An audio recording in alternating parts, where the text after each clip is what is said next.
Selamat siang Tribuners, saat ini Anda menyaksikan berita terkini Lampung.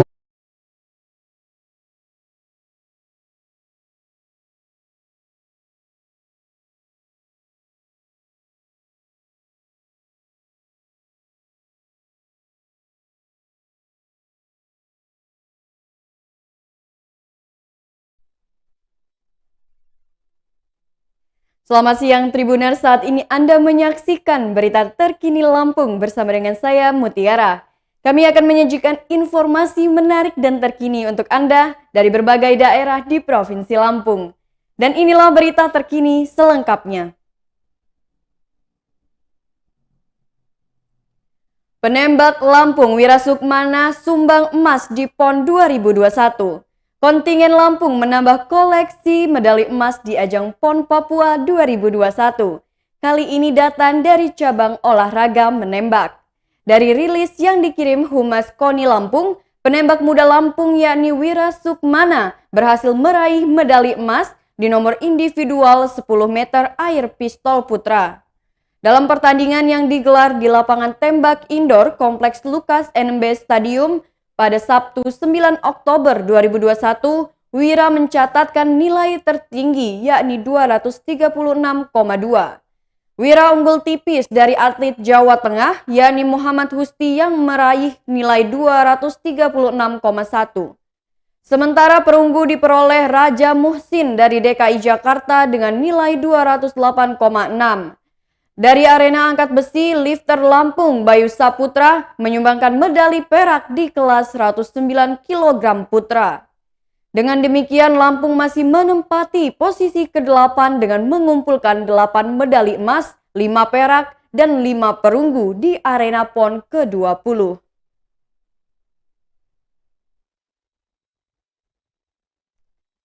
Berita selanjutnya, rumah di perairan Teluk Lampung diterjang ombak. Reruntuhan rumah terapung-apung di perairan Teluk Lampung sekitaran Pasar Gudang Lelang, Bandar Lampung pada Sabtu 9 Oktober 2021. Lokasi tepatnya di ujung Gang Gotong Royong, Kelurahan Kangkung, Kecamatan Bumi Waras, Kota Bandar Lampung. Berdasarkan informasi yang terhimpun, reruntuhan tersebut berasal dari satu unit rumah semi permanen dengan bahan bangunan kayu-kayuan akibat dari terjangan ombak besar yang disertai angin kencang pada Jumat 9 Oktober 2021. Adapun kejadiannya terjadi sekitar pukul 20:30. Berikut video wawancara dengan salah satu warga. Rumah kita kan semalam diguyur ombak. Itu kronologi atau ceritanya bagaimana sih, Bu? Itu ceritanya memang ombaknya itu udah dalam 3 hari ini kan besar. Jadi campur angin kencang kan. Jadi rumah itu udah goyang. Jadi saya sama suami saya udah lari duluan takut ininya itu yang ngelahirin roboh. Ya, jadi semalam itu pukul 9 itu kita orang udah keluar posisinya. Pokoknya udah kepikiran tak rumah ini udah begitu ombaknya itu gede goncang rumah, jadinya udahlah saya nyelamatin diri aja kabur, jadi nggak ada yang keambil satupun. Ya. Saat itu di rumah ada siapa aja, Bu? Nggak ada siapa-siapa, kami berdua aja sama suami gitu. Jadi ya kan memang nggak ada anak, jadi ya saya berdua sama suami saya udah yuk kita tinggalin aja. Kayaknya rumah ini udah miring, udah goyang gitu, udah begitu ombak ini diterjang ombak, sayanya udah takut, jadi saya lari keluar aja ya, takut nanti roboh ketimpa.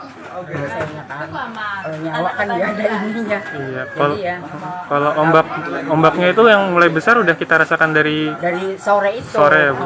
Jam berapa kira-kira itu? Kira-kira jam 5 itu udah mulai itu, udah besar.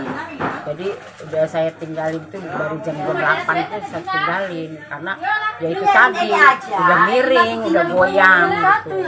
Jadi saya takut ketimpa, udahlah saya keluar aja, nggak bisa ada yang diselamatin karena jembatan juga udah roboh gitu loh, udah kena ombak itu.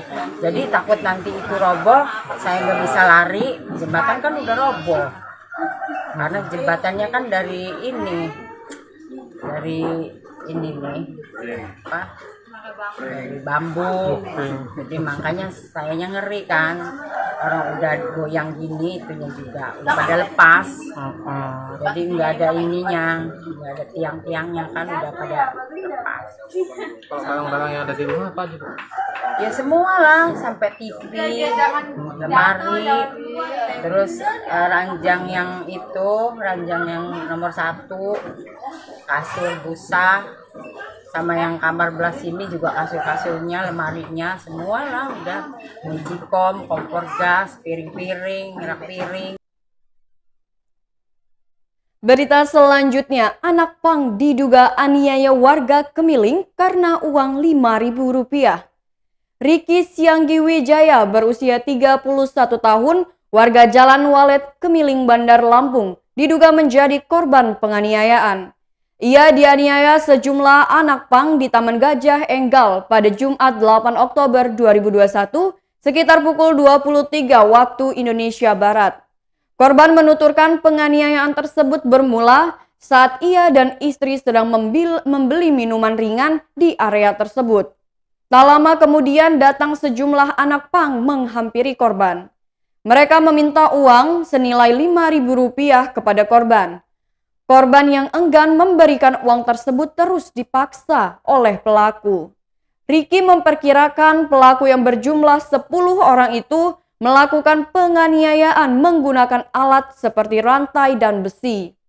Korban tak habis pikir. Meski situasi sekitar ramai, namun tak ada satupun yang menolongnya. Sementara istri korban hanya bisa teriak minta tolong. Riki menjelaskan bahwa saat kejadian ramai pedagang, mereka hanya melihat dan sama sekali tidak ada yang membantu sampai dirinya tergeletak di jalan. Akibat penganiayaan tersebut, korban mengalami luka di bagian kepala, tangan, kaki, dan bagian tubuh lainnya. Penganiayaan tersebut telah dilaporkan ke Sentra Pelayanan Kepolisian Terpadu Mapolresta Bandar Lampung. Laporan korban sudah terregistrasi dengan bukti laporan. Korban berharap aparat kepolisian segera menangkap para pelaku. Sementara itu, Kasat Reskrim Polresta Bandar Lampung, Kompol Devi Sujana membenarkan laporan tersebut. Menurut Devi, saat ini pihaknya sedang menyelidiki pelaku yang terlibat dalam penganiayaan tersebut. Devi menambahkan pihaknya juga masih meminta keterangan korban maupun saksi-saksi di sekitar lokasi kejadian. Devi mengatakan akan didalami lagi apakah ada motif lain sehingga terjadi penganiayaan tersebut.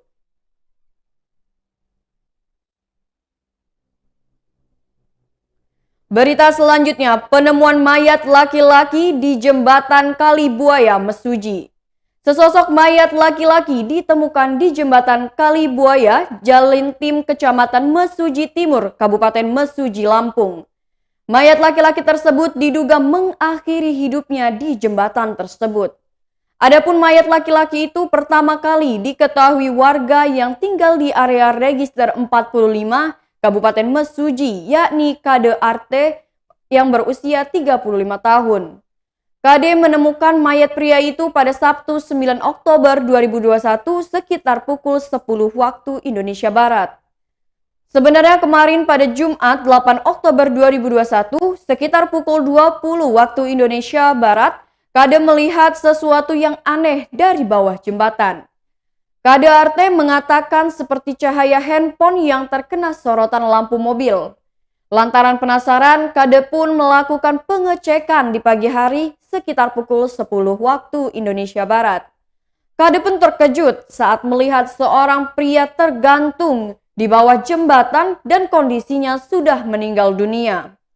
Usut punya usut, mayat pria yang ditemukan tewas di bawah jembatan tersebut berasal dari desa Kota Mulia, Kecamatan Semendawai Timur, Kabupaten Ogan Komering, Ulu Timur, Sumatera Selatan.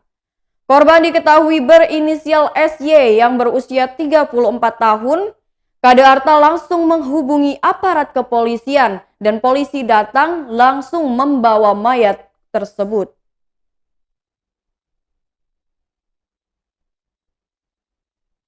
Berita selanjutnya, buron kasus pencurian ditangkap Polsek Sekincau. Polsek Sekincau berhasil meringkus tersangka kasus pencurian dengan kekerasan yang telah masuk daftar pencarian orang selama 8 bulan. Tersangka bernama Jurimin berusia 39 tahun, warga kampung Juku Batu, Kecamatan Banjit, Waikanan. Pria yang bekerja sebagai petani ini diamankan jajaran unit reskrim Polsek Sekincau di kediamannya pada Jumat 8 Oktober 2021 sekitar pukul 18.30 waktu Indonesia Barat. Penangkapan berdasarkan laporan polisi Polda Lampung, Polres Lambar, Polsek Sekincau pada tanggal 7 November 2013. Saat ini pelaku sudah diamankan di Mapolsek Sekincau, Lampung Barat. Kapolsek Sekincau Kompol Sukimanto menjelaskan, Jurimin beraksi pada 7 November 2013 silam. Korbannya atas nama Sahlan berusia 40 tahun, petani asal Pekon Basungan, Kecamatan Pagardewa, Lampung Barat. Sementara sejumlah pelaku lainnya sudah diamankan sebelumnya. Ada pula yang sampai saat ini masih buron. Sukimanto pada Sabtu 9 Oktober 2021 menyatakan ada John Afrizal sudah inkrah, Hasan Badri sudah inkrah, Suhairi meninggal dunia, Ripin DPO dan Sardin masih DPO. Mereka adalah para tersangka yang sudah dilimpahkan dan mendapat vonis dari hakim.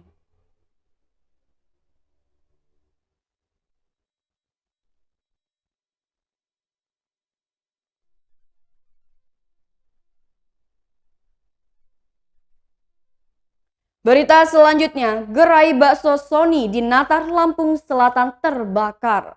Gerai bakso Sony di Desa Merak Batin, Natar, Lampung Selatan terbakar pada Sabtu 9 Oktober 2021 petang. Berdasarkan informasi yang terhimpun, api terlihat dari bagian dapur sekitar pukul 17.45 waktu Indonesia Barat. Kobaran api membuat karyawan dan pengunjung berhamburan ke gerai. Api sempat membumbung tinggi, beruntung tidak ada korban dalam insiden tersebut. Menurut penyelidikan unit damkar Lampung Selatan, sumber api berasal dari tabung gas. Selang gas yang bocor menjadi penyebabnya. Ada karyawan bakso Sony yang melapor. Kabid Damkar Lampung Selatan Ruli mengatakan, kemudian api dipadamkan sekitar pukul 18.30 waktu Indonesia Barat. Akibat peristiwa tersebut, seluruh isi peralatan dapur nyaris ludes terbakar. Situasi terkini api aman terkendali, adapun kerugian bakso Sony ditaksir mencapai 2 juta rupiah.